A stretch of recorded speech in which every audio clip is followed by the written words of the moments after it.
Mi nombre es Juan Luna. He trabajado en el Museo del Prado desde el año 1969 y pues me llevo dedicando a esto mucho tiempo. En el año 80 gané las oposiciones a una plaza específica que se llamaba pintura francesa, inglesa y alemana, con lo cual me tuve que ocupar de la pintura inglesa, hasta que un buen día, estando en Edimburgo, me dijeron: ¿y usted le interesa todo esto? Sí, me intereso mucho por la pintura inglesa. Dice: entonces la escocesa, la irlandesa y la galesa no le interesan.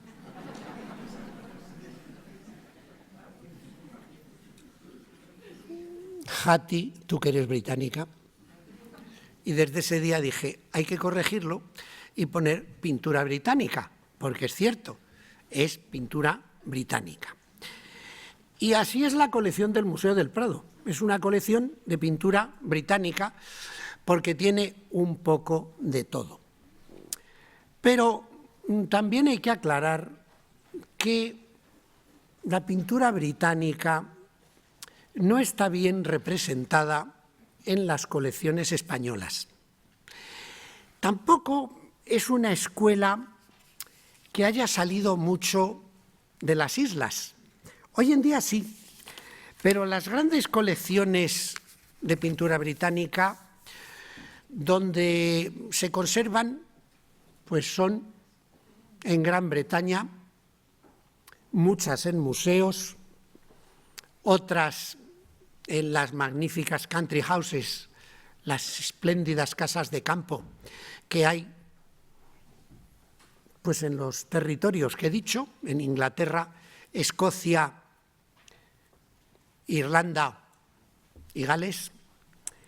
Y claro, todo eso, poco a poco, me fue interesando cada vez más hasta que la editorial Espasa-Calpe me encargó un volumen de su famosa Historia del Arte, Summa Artis, el volumen 33, que era pintura británica, que iba más o menos de Enrique VII Tudor hasta Jorge IV. Es decir, podríamos decir que de comienzos del siglo XVI, fines del XV, comienzos del XVI, hasta 1830, en que muere Jorge IV. Hablo de mi libro porque no tengo derechos de autor, que conste. Trabajé por contrato, así que si lo compran, quien gana es la editorial, yo no. Pero el libro es interesante, El libro es interesante no porque yo lo haya escrito, sino porque hice una enorme recopilación de un tema que en España es poco conocido y que merecía la pena conocerlo por la enorme riqueza que tiene. Por supuesto que la historia británica, cuando se habla de la pintura, la Edad Media está muy mal representada porque se ha destruido tanto cuando se cerraron, se saquearon tantos monasterios, conventos, edificios religiosos en las épocas del XVI con la reforma, la implantación de la religión anglicana, que ha desaparecido casi toda la pintura religiosa medieval. Los siglos XVI, XVII, XVIII son de una enorme riqueza, pero hay que recordar que también en las islas hubo muchos pintores extranjeros,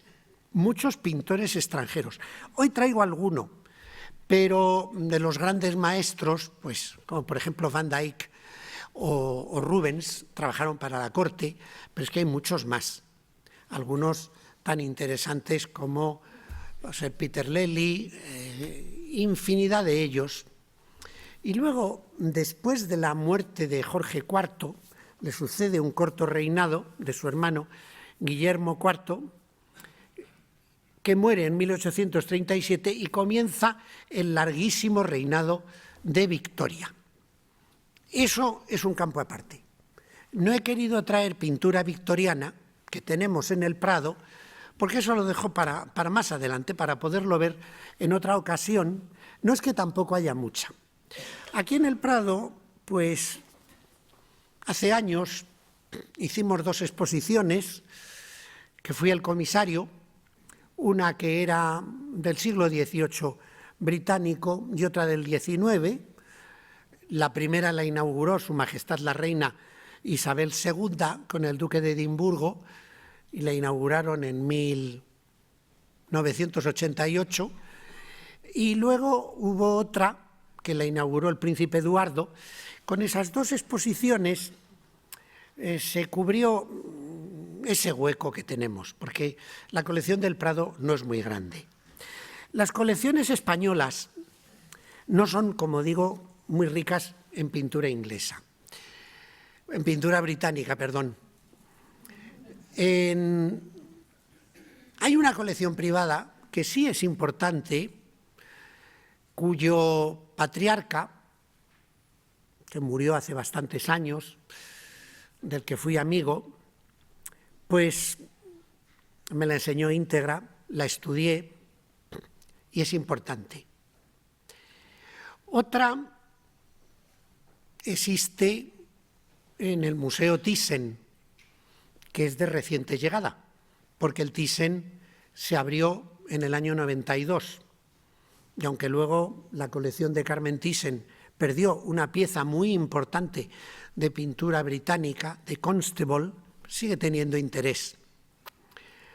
Otra importante está en el Museo Lázaro Galdiano, en la calle Serrano 122.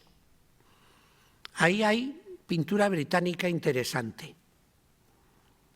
Y luego los duques de Alba, que a fin de cuentas tienen vinculación con familia real británica de la Casa Estuardo, pues tienen también pintura británica interesante.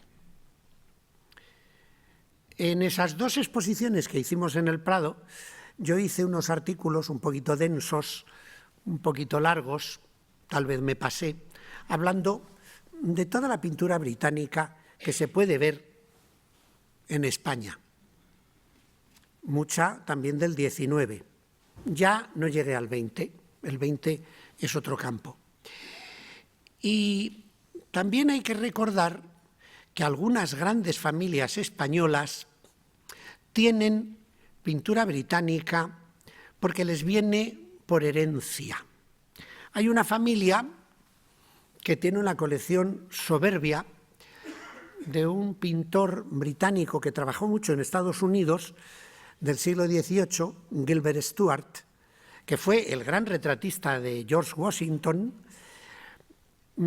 y que esta familia la tiene por herencia de antepasados que fueron cónsules cuando las 13 colonias se independizaron, conformando el núcleo de lo que son hoy los Estados Unidos.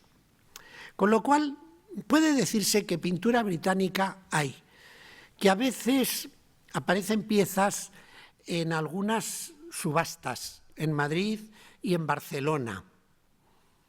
Con lo cual, pues hay cuadros británicos en España.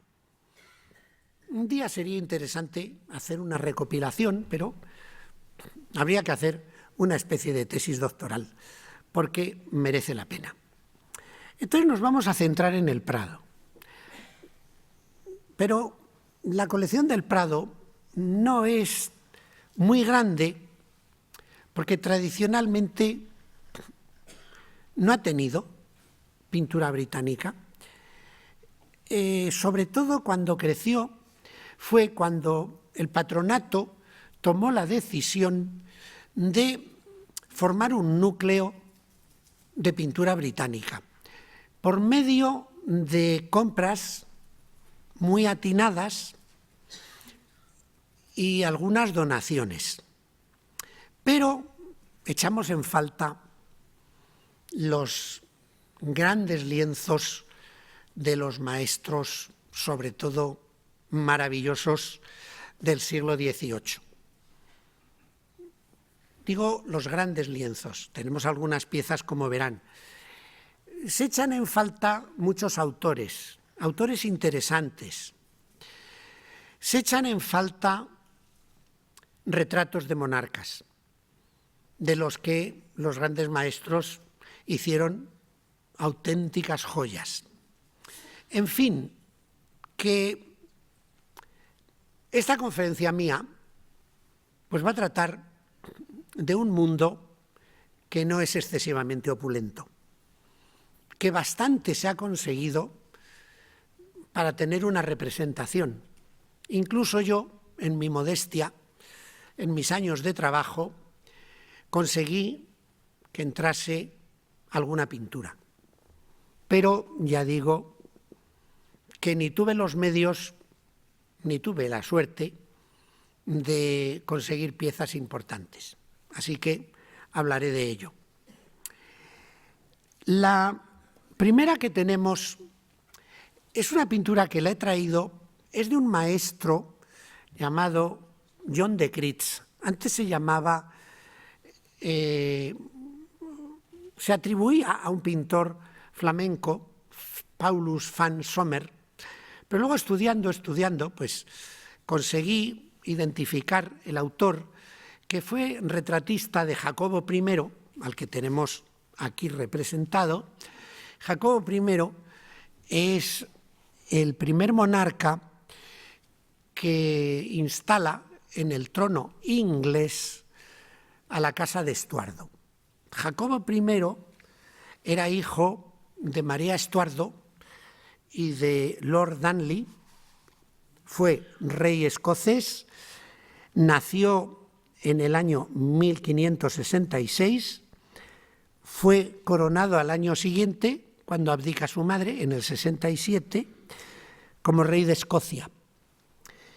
Y subió al trono inglés en 1603 a la muerte de Isabel I. Él estaba casado con Ana de Dinamarca. Se había casado con ella cuando era rey de Escocia, en 1589, reinó en Inglaterra 25 años, en Escocia mucho tiempo, y murió en 1625. Este cuadro procede del Museo de la Trinidad, que es ese museo que se unió al Prado en los años 70 del siglo XIX. Este pintor, o mejor dicho, esta pintura, se cree que viene del Museo de la Trinidad, pero es que había otra, que tal vez sea esta, que hay dudas, en el Alcázar de Madrid ya en el año 1636. ¿Cómo llegó a España? Pues eso es un misterio. Le vemos con un ropaje muy de la época, muy del periodo, diríamos, Felipe II, Felipe III, y no hace mucho apareció la pareja de la reina Ana de Dinamarca. Son los padres del futuro Carlos I. Y cuando Carlos I vino a España, siendo príncipe de Gales, en busca de novia, y aquello fracasó, pues a lo mejor trajo este retrato él, no lo sabemos.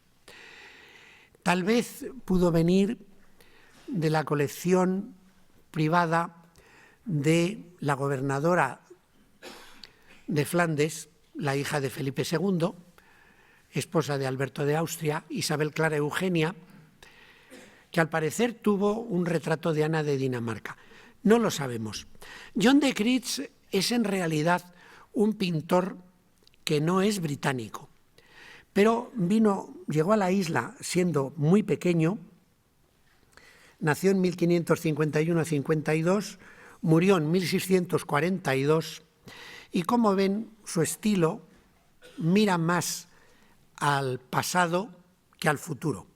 Es un estilo un tanto arcaizante, muy bien pintado, desde luego. Como ven, el personaje lleva la Orden de la Jarretera, que es la famosa, que los ingleses llaman Garter, que es la condecoración, orden de caballería más prestigiosa. Claro, después nos vendría muy bien haber tenido un retrato de Carlos I, pero no tenemos nada de él. Carlos I tiene un reinado que acaba en la Revolución, que cuesta el trono y la cabeza al rey, en 1649, la dictadura de Cromwell. Luego sube al trono Carlos II, y de Carlos II sí tenemos un retrato, pero es un retrato mediocre, no es muy importante, y además es un retrato anónimo. Carlos II nació en 1630, subió al trono en 1660 y murió en 1685. Fue el hijo de Carlos I y Enriqueta María de Francia. Se casó con Catalina de Braganza, infanta de Portugal. Tuvo infinidad de hijos, pero ninguno legítimo. Así que le sucedió su hermano, Jacobo I. Jacobo I nace en 1633, sube al trono a la muerte de su hermano en 1681 y reinó 3 años. Se casó 2 veces, tuvo muchos hijos y fue destronado por la Revolución de 1688, dirigida por su yerno, Guillermo de Orange, casado con su hija, María. Se iniciaría el reinado de María y Guillermo, reyes, y Jacobo I, que está también en un retrato anónimo, acabaría pues muriendo en el exilio en Francia en 1701. Luego, este cuadro, que no es precisamente una belleza, vamos a decir, pero tiene la singularidad de que le descubrí entre los anónimos a raíz de un viaje que hice por Gran Bretaña, y es el retrato de una dama desconocida con tocas de viuda, curioso, porque está en un peculiar trampantojo, una especie como de óvalo de piedra, y pertenece a un artista que lo pintó a comienzos del reinado de Guillermo y María, en 1689, y se llama Simón Dubois, y es uno de esos pintores que llegaron de Flandes o de Holanda a pintar a la isla. Bueno, nos llena un hueco importante y resalta bien con esa luz que tiene detrás, pero no es una pieza necesariamente bonita. Esta dama, tan erguida, tan gallarda, con una niña, se atribuye a un pintor llamado Thomas Hudson, que fue uno de los maestros de una de las figuras clave de la pintura británica, que es Reynolds.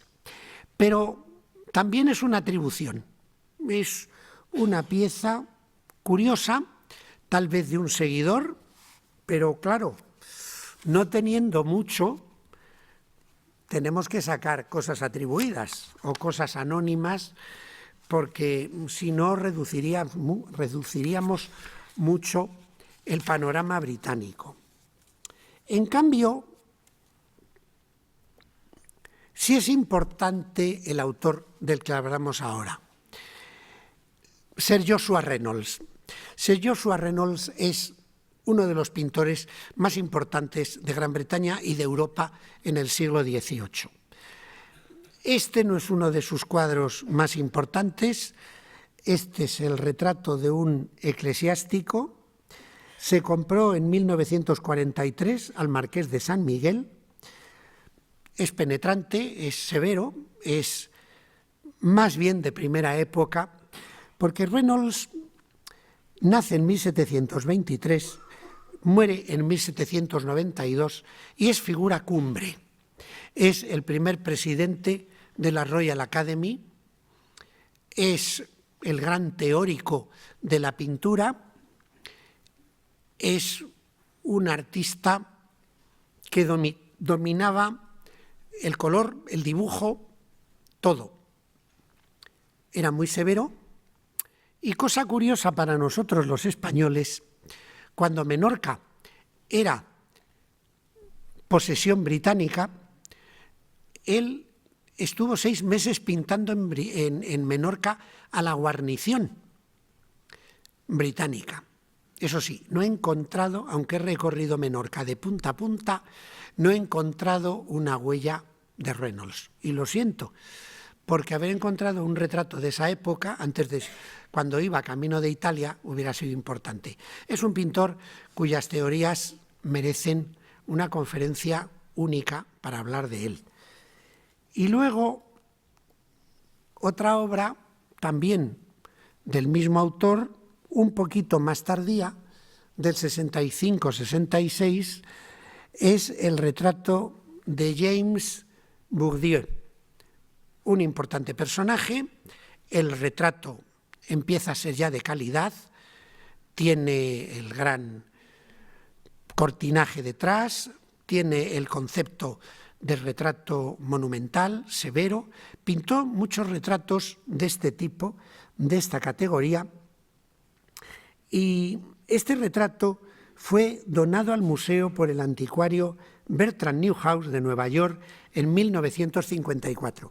Los años 50 y 60, pero sobre todo los 50, vieron que se incrementaba de un modo u otro la colección de la pintura británica en el Prado. Este cuadro perteneció hasta 1884 a la misma familia, los descendientes del retratado, y pasó por otras colecciones. Después, otra de las grandes figuras clave, pero de la que echamos de menos, como de Reynolds, los grandes retratos en pie, las figuras de mujeres bellísimas, las figuras de caballeros elegantes.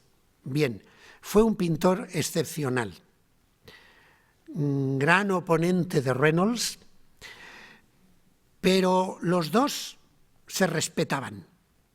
Los dos no se tenían aprecio, pero se reconocían su valor. Igual que Reynolds, un gran académico, Gainsborough, tal vez un gran bohemio, pero sus obras son de una belleza sorprendente. Este es el retrato de su médico, un judío, Isaac Enríquez Sequeira. Lo pintó hacia 1775 y todavía yo he conocido a miembros de sus descendientes. El cuadro permaneció entre descendientes hasta que se vendió en Christie's en 1901.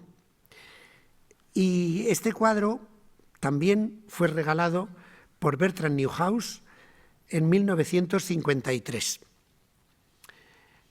Una familia de judíos brasileños se dicen descendientes de este médico famoso y una vez me vinieron a visitar.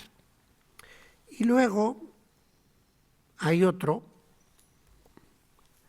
sencillo, muy típico de Reynolds, de una etapa anterior, 1765, y era el retrato de un personaje conocido, Robert Butcher of Walsingham, y pertenece a una etapa en la que Reynolds todavía no ha abierto su estudio en Londres, porque Reynolds antes trabajó en Ipswich, posteriormente en Bath, donde veraneaba la mejor sociedad londinense. Y finalmente abrió estudio en Londres. No tuvo la clientela tan espectacular que tuvo Reynolds, pero yo siempre cuento una anécdota que cuando estaba Gainsborough en su lecho de muerte, le fue a ver Reynolds. Y como ambos vivían en una gran medida del recuerdo estético que había dejado tanta huella en la isla de Van Dyck, que era el modelo a imitar, Reynolds ya estaba muy enfermo, se estaba quedando ciego, y le dijo: ojalá nos encontremos pronto en el cielo. Y dijo, no me acuerdo si uno u otro dijo, y en compañía de Van Dyck. Era el último tributo de estos grandes maestros al pintor que tanto había influido en sus vidas. Y este es uno de los cuadros que yo conseguí para el Prado. Es de un pintor que tuvo mucha fama como pastelista, y en esta pintura se nota. Es un pintor pues, que nos recuerda una combinación de ideas de Reynolds y de Gainsborough, que eran muy amigos de pintar pedestales, jarrones, cortinajes. Y esta dama se llamaba Anne Soubirous, era la esposa de un alto funcionario del Ayuntamiento de Londres, y es un pintor que nació en 1726 y murió en 1770. Esta obra es muy tardía en su producción, muy madura, interesante, elegante, y esta venía de una colección privada española, que a su vez venía de una colección norteamericana que fue muy importante, la colección Widener, en cuyo catálogo figura. Los Widener tuvieron una colección soberbia, y en memoria de su hijo, que me parece que había muerto en la Primera Guerra Mundial, levantaron uno de los grandes colegios de Harvard, que yo he visitado. O sea que viene de una prestigiosa colección. Y después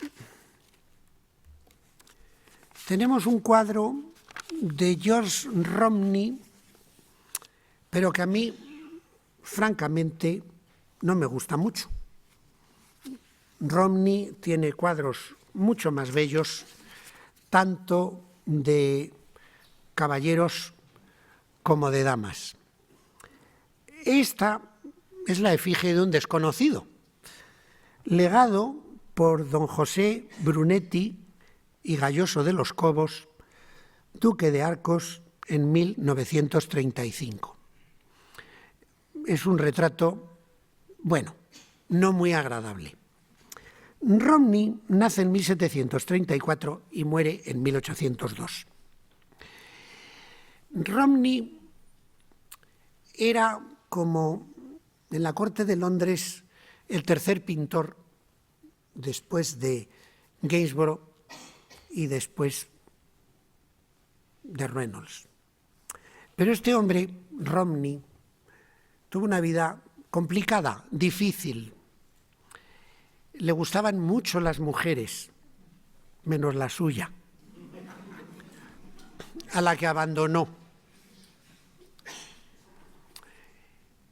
Se enamoró perdidamente de una célebre prostituta que fue muy famosa por la vida que llevó. Era una mujer muy bella, muy hermosa, y acabó siendo la esposa del embajador británico ante la corte de Nápoles, Lord Hamilton. Me estoy refiriendo a la famosa Lady Hamilton, que murió muy joven, murió en la pobreza más absoluta, tuvo una vida desdichada, pero fue bellísima. Y en esa gran colección española que yo les hablé, un día charlando con el patriarca, cuyo nombre no voy a decir, ni el de la colección, le comenté: la verdad es que me ha sorprendido que tenga usted 3 retratos de Romney, porque tenía más obras de Romney, de Lady Hamilton. Y entonces me miró y me dijo: es mi amor secreto. Fíjense qué sensibilidad, qué precioso que este hombre dijera que se había enamorado en el tiempo de Lady Hamilton y tenía las posibilidades para comprar retratos de ella. Y compró 3. Y esos retratos están en España. Y ya no digo más. Sé que es una anécdota, pero es bonita. Y en cambio, este es un precioso retrato de Romney, de un muchachito de Master Ward, pintado 1771, 1773, es una delicia de retrato, de los más bellos que tenemos en la colección del Prado. En el fondo tiene mucha gracia porque el personaje era hijo de una familia importante y el llamarle Master Ward es reconocer su carácter de heredero de esta familia y viene a equivaler a algo así como señorito. Está con su perro, un bello paisaje. Claro, los bellos paisajes de muchos de los retratos británicos son excepcionales, sobre todo los paisajes de Gainsborough. Gainsborough pintó muchísimos paisajes aislados y como fondo de retratos. Hoy en día los paisajes de Gainsborough alcanzan unas cifras sorprendentes. A él le fascinaba la naturaleza y se inventó muchos paisajes. A su muerte, en su estudio, había unos 200 paisajes sin vender de Gainsborough. No es de extrañar que Romney, en este retrato encantador, pues colocase un bello paisaje. Bien, este perteneció a la familia hasta 1931. Después pasó a una colección norteamericana y el patronato lo compró en Londres a la empresa Leggett Brothers en 1958. Vayan ustedes viendo cómo los años 50 son fundamentales para la colección. Esta señora, que es de John Hopner, la señora Thornton, probablemente es la esposa de un personaje llamado Henry Thornton. Bueno, no es un retrato importante, es un retrato fines del 18, comienzos del 19, sencillo, directo, no muy expresivo, y este retrato fue donado al Prado por Appleby de Londres en el año 59. Y después, yo les diría a ustedes que me parece un retrato casi del siglo XX. No debería estar aquí en esta presentación. Se atribuye a Hopner, pero no estoy yo muy convencido. Lo que sucede es que esta adjudicación sin fundamento viene de que fue donado al Prado con un gran legado importantísimo para las colecciones del Prado, que fue el de don Luis Errazu en 1925. Pero no me convence o está bastante rehecho, no es precisamente de lo mejor de la colección. En cambio, este es muy interesante. Este es un retrato de un autor, John Opie, que nace en 1761 y muere en 1807, y es el retrato de un personaje masculino con un rollo de pergamino en la mano derecha, cosa que era bastante frecuente en aquellos caballeros que se querían retratar por los grandes pintores. Lo adquirió el patronato en 1965 y forma parte del museo y, claro, cubre pues esos huecos que tenemos de autores que nos faltan. De autores que nos faltan, que claro, podríamos decir los nombres de muchos y que no hemos conseguido comprar. Hoy en día la pintura británica está bastante cara, sobre todo los grandes retratos. A veces, si hubiera esa intención de los años 50 de ir completando huecos en la colección, porque todavía nos quedan unos cuantos comprados entonces, sí se podrían encontrar piezas, incluso en alguna subasta en Madrid o en Barcelona, pero no es tan fácil. Entonces, claro, obras de muchos maestros de primera categoría, pues faltan. Faltan obras, por ejemplo, de Ramsay, que fue un pintor muy interesante, que tiene algunas piezas bellísimas, pintor de figuras femeninas, pero claro, estamos más o menos en el centro de la conferencia. Gran Bretaña tiene muchos pintores de paisaje. He hablado de Gainsborough, pero tiene muchos paisajistas importantes. Imagínense Turner, del que a lo mejor muchos de ustedes vieron una magnífica película. Constable, de Constable, que vendió uno soberbio. Carmen Thyssen, pues hay una piececita nada más que pasa desapercibida en el Museo Lázaro Galdiano y fue un gran paisajista. Bennington, que fue un paisajista que se relacionó también con Francia. Luego también hay pintores, algunos de historia, no muchos, porque la pintura de historia no fue el fuerte en la pintura británica, pero hicieron pintura de historia a partir de temas unas veces literarios y otras veces propiamente históricos. También pintura teatral.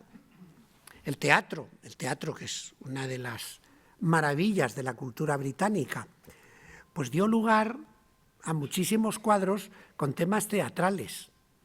Igual que, por ejemplo, Reynolds retrató a los grandes actores de teatro británicos, como los retrató Gainsborough o los retrató Lawrence, del que vamos a hablar ahora.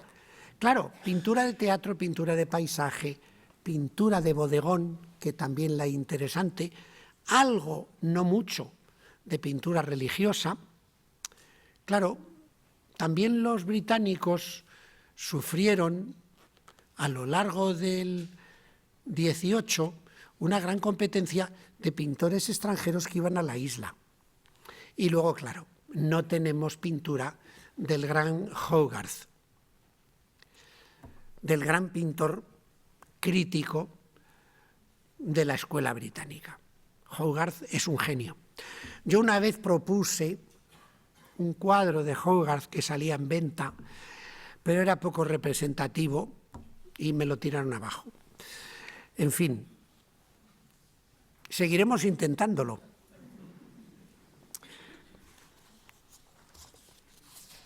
Este comprendo que es un cuadro muy divertido. Muy divertido porque, como verán, es bastante irreal. Este cuadro narra una hazaña que fue muy famosa. Es obra de John Francis Rigaud, de apellido francés, 1742-1807, y se llama Los 3 viajeros aéreos favoritos. Si hubieran viajado de este modo, hubieran dado con sus huesos en tierra al primer metro de elevación del aparato. Es el recuerdo de un viaje en globo que muestra a la primera mujer que subió a los cielos, que no fue la Virgen María, obviamente, que subió en un globo aerostático. Se llamaba Leticia Ann Sage y fue acompañada por Vicente Lunardi y George Biggin. Bueno, la ascensión fue en 1785. Duró 1 hora y el globo cayó nada menos que en los prestigiosos jardines de Harrow, uno de los principales college británicos. Pero bueno, fue muy famoso el vuelo este.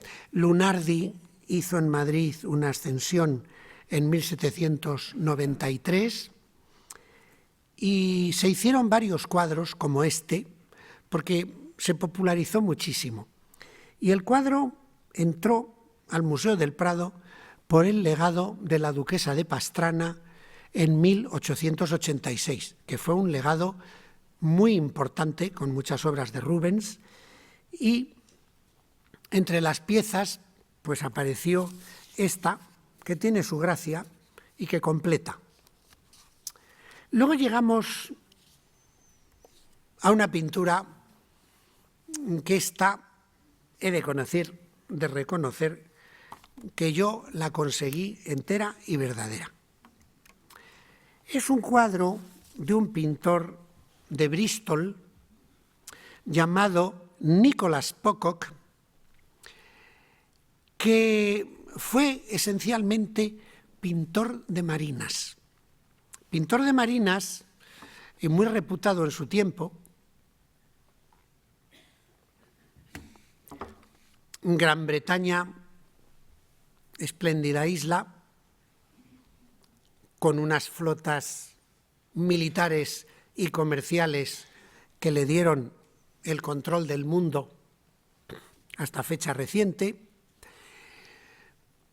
Tiene muchísimos pintores de marinas. He hablado de los de paisaje, pero las marinas son muy importantes. Pintores de astilleros, donde vemos documentalmente cómo se construían aquellos barcos espléndidos que navegaban por todos los mares. Pero este cuadro, si lo ponemos cerca de los cuadros de Claudio de Lorena que tenemos en el Prado, veremos que el concepto de iluminación es parecido. Claudio de Lorena fue un pintor muy famoso en la isla. El propio Turner se inspiró muchísimo en Claudio de Lorena.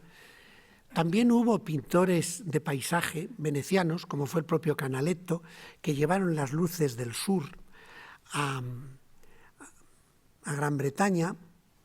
Y este cuadro pues recuerda mucho ese tipo de iluminación de un atardecer brillante. Hace muchos años yo veraneaba en Marbella. Y un día, en uno de esos cócteles, en casa de una ilustre dama británica, en cuya casa pues yo conocí a muchas personalidades británicas de importancia, pues me presentaron a Lady Fowley, una señora muy agradable, y estuvimos hablando y me preguntó que a qué me dedicaba. Yo se lo dije, le dije que trabajaba en el campo de la pintura británica, y me dijo, ¿y qué tal colección tienen en el museo? Y dije yo, pues francamente sencilla. Le comenté un poco y tal. Digo, entre otras cosas, nos faltan paisajes. Ya sabe usted que los paisajes británicos son bellísimos y no tenemos ninguno. Y entonces me dijo, pues yo eso lo voy a remediar. Véngase mañana a verme y va a escoger usted en mi casa un cuadro de paisaje para su museo. Bueno, a mí se me pusieron los ojos. Fue como lo cuento, de la manera más sencilla. Llegué, me recibió, estaba sentada en un sofá y enfrente estaba este retrato, este paisaje. Yo cuando lo vi, pues me gustó mucho. Francamente, es un paisaje muy bello. Me dijo, pues este se lo voy a regalar. Y entonces yo, bueno, cuando uno visita las casas a veces tiene vista oblicua. Digo, qué interesante es ese retrato. Y me dice, ese no se lo puedo regalar porque ese es un Lord Fowley del siglo XVIII y es de Ramsay. Y yo entonces, me pareció una frescura por mi parte, pero lo dije, pues fíjese que tampoco tenemos nada de Ramsay en el museo. Lo que uno hace por el Prado. Pero bueno, llegó este cuadro y hay que agradecer a Lady Fowley que llegase un bello paisaje británico.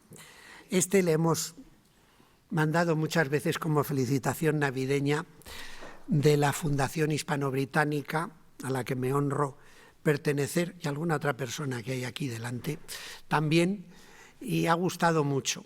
Y siempre se pone donación Lady Fowley. Y luego de uno de los grandes pintores de la transición del siglo XVIII al XIX, Sir Thomas Lawrence.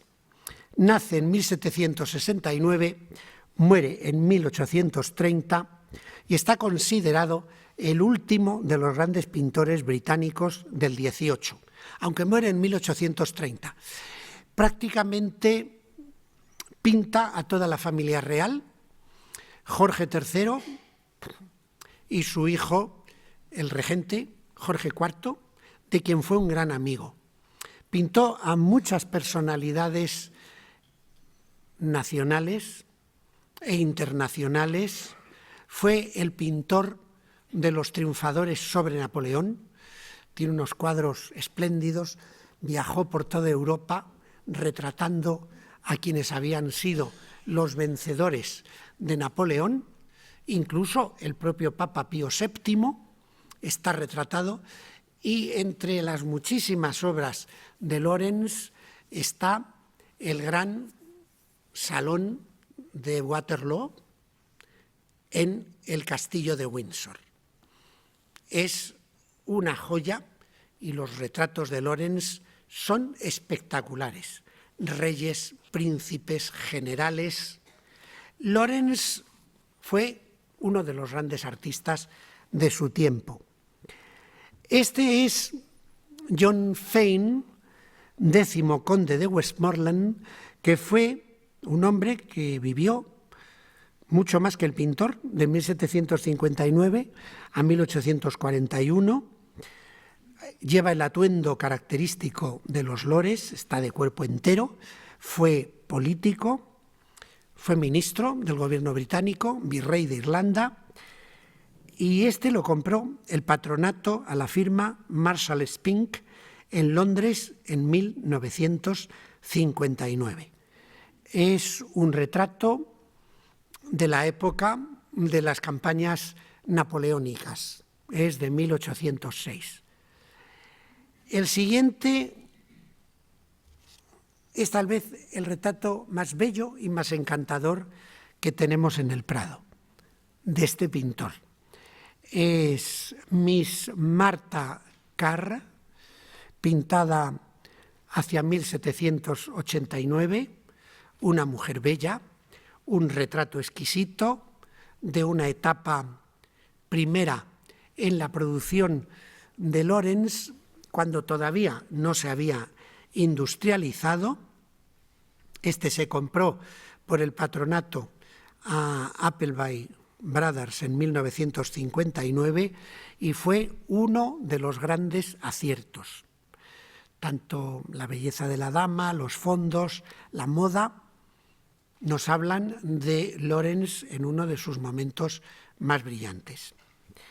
Y por último, del mismo maestro, este retrato de una dama de la familia Storer, de cuerpo entero, adquirido con dos retratos masculinos de otro pintor que ahora mismo veremos, pero que pertenecen todos a la misma familia.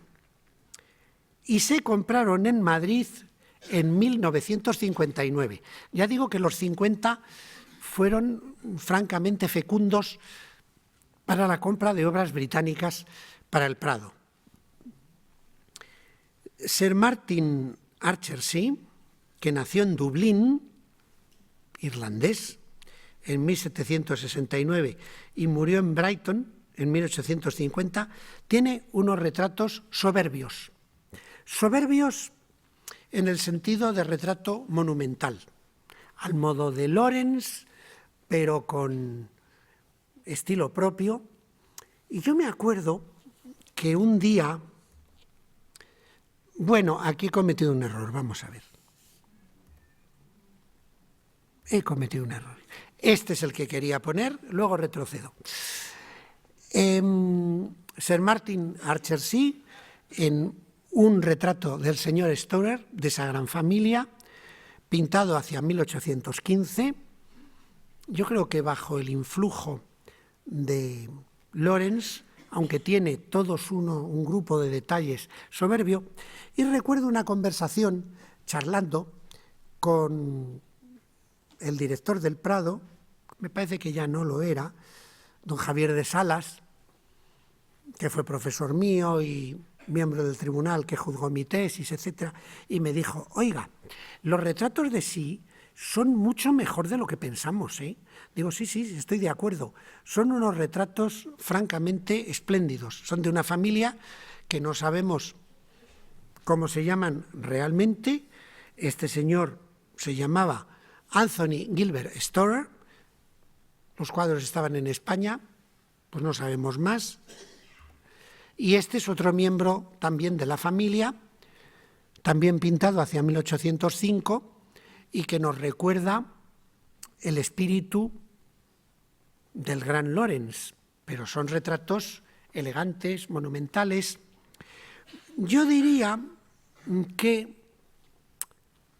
rellenan un hueco de esos retratos monumentales del 18 que nos faltan, lo cual es una auténtica lástima. Vamos a retroceder. Este, que es de un pintor escocés, 1756-1823, un riguroso coetáneo de nuestro Goya, Sir Henry Raeburn. Dicen en una crítica que es el más inglés de los pintores escoceses y el más escocés de los que han tenido un estilo inglés, es decir, un pintor claramente británico. Esta señora, una dama escocesa, al parecer es Miss Maclean of Kinloch Lane. Al parecer tenía dos hermanas más y el gran escritor Samuel Johnson, en su libro El recorrido por las Hébridas, habla de ellas comentando que las tres hermanas eran muy bellas. El retrato es muy sobrio, es elegante, tiene un fondo esbozado, lo cual resalta más el retrato, y fue adquirido por el patronato en 1966. Bien, vamos a ir a este, perdónenme, pues no, este. Este, en cambio, es de otro escocés, más tardío en el tiempo, nace en 1790 y muere en 1864. Está pintado en 1828, también es muy sobrio, el ropaje ya nos está hablando del mundo del siglo XIX, el personaje es Sir John Watson Gordon y es un retrato de caballero.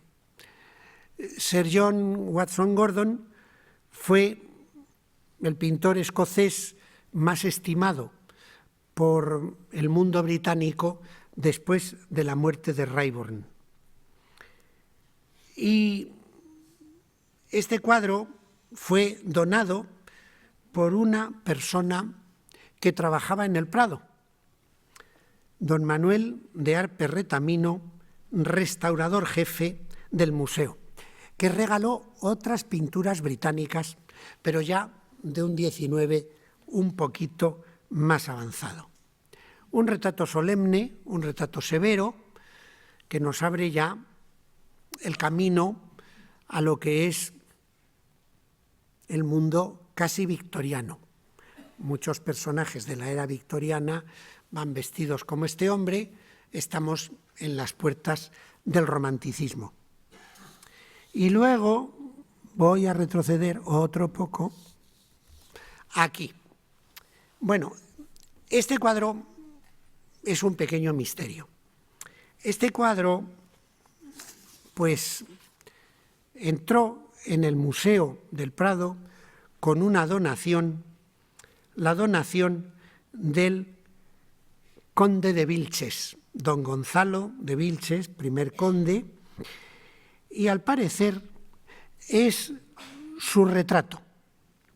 Su retrato ya de una época plenamente romántica.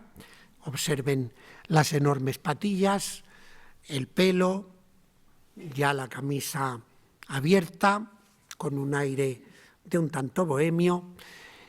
Y este retrato entró con la donación del conde de Vilches al Prado.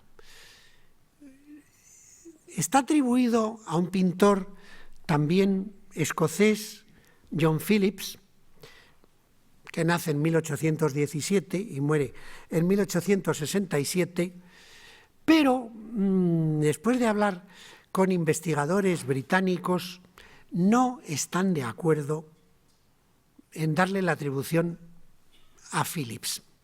Bueno, yo lo dejo como tal. Teniendo pocas pinturas británicas, yo creo que merece la pena sacarlas todas. Y nos queda una que para mí ha sido un enigma. Y lo es, porque el personaje le reconocen ustedes. El personaje es Fernando VII.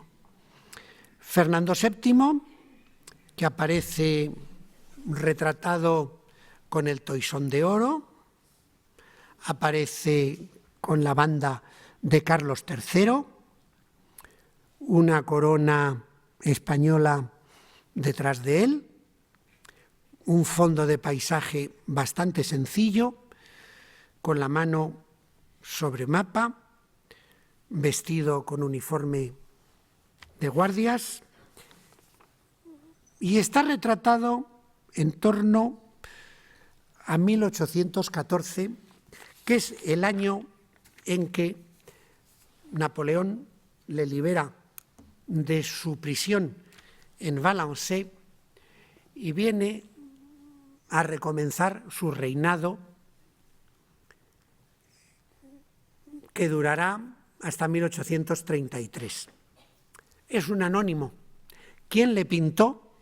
No lo sabemos. No lo sabemos. Para mí es un misterio. Tiene cierta relación con el estilo de Lawrence. Puede que fuera un alumno de Lawrence, porque en esa etapa del 19, después de haber sido vencido José Bonaparte en 1813 en la batalla de Vitoria, recuperado el trono por Fernando VII, vinieron muchos artistas británicos a España, atraídos por todo lo que habían oído hablar de España, puesto que España había estado en guerra de 1808 a 1814 prácticamente. Había habido aquí muchos destacamentos ingleses, habían venido infinidad de oficiales. Quién sabe si alguno de esos pintores que trabajaron aquí pudo llegar a retratar al rey o tomó la imagen del rey de algún otro retrato. Porque si ustedes comparan este retrato, halagador, sin duda, con los que le pinta Goya, pues se darán cuenta que el pintor estaba de acuerdo con el monarca. Ojo, que también hay que explicar una cosa, que todos los retratos que hizo a partir de este momento, que tenemos en el Prado y en otros lugares, Goya nunca los hizo por encargo del rey, los hizo por encargo de otras instituciones, con lo cual se despachó a gusto. En cambio, aquí vemos a un Fernando VII amable, discreto, no voy a decir que guapo, pero vamos, no es feo, y dentro de esa línea que tienen un poco lisonjera los retratos británicos, sobre todo de esta época. Los retratos de Lawrence son bastante lisonjeros, como lo fueron en su día los de Van Dyck, que probablemente retrató a la corte de Carlos I bastante más guapos y más elegantes y más distinguidos que como fueron en realidad. Y eso ha quedado presente en la pintura británica. Incluso yo les diría que cuando se ven las fotos de algunos de los grandes maestros británicos, se recuerda un poco ese espíritu del retrato del 18, del retrato de Van Dyck del 17, de las obras de Lawrence. Sobre todo cuando se ven los maravillosos retratos en fotografía de Cecil Beaton. Pero bueno, esto nos llevaría ya bastante lejos, a las influencias de la escuela británica en Europa y en otros lugares, en la propia escuela de ellos mismos, en la escuela victoriana, y tendríamos que hablar de otro tiempo. Pero la palabra tiempo es de lo que carecemos en este momento, puesto que han pasado de las 7:30. Así que muchísimas gracias y hasta otra vez.